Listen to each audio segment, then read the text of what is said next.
भाऊजी मानकोजी शिंदे आणि सुशीलाबाई यांच्या पोटी धनगर कुटुंबामध्ये एक कन्या जन्माला आली. या कन्येच्या तेजाने साक्षात सूर्यही लाजला. या कन्येचे नाव अहिल्याताई ठेवण्यात आले.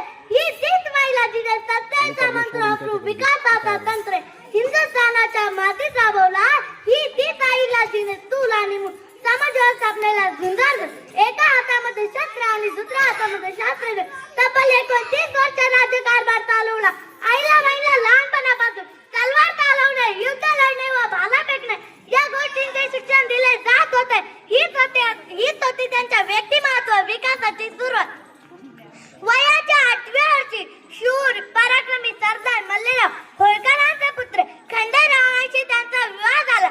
मल्हाररावांच्या आशीर्वादाने व मार्गदर्शनाने अहिल्यादेवींची वाटचाल सुरू झाली.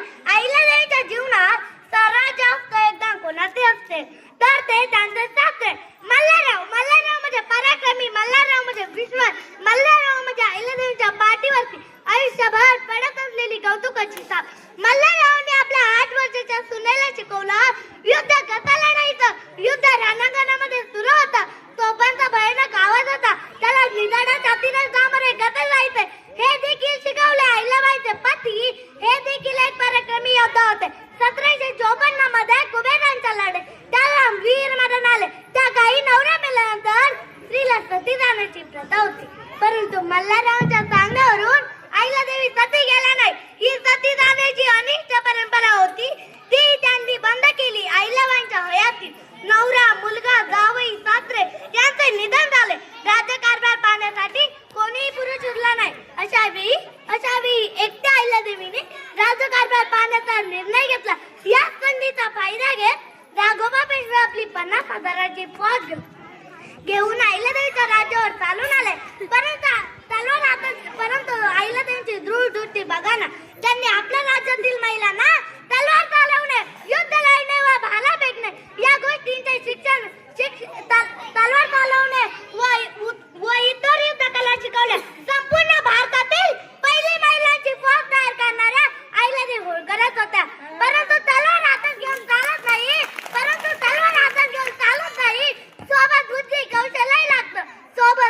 कौशल्यही लागतं.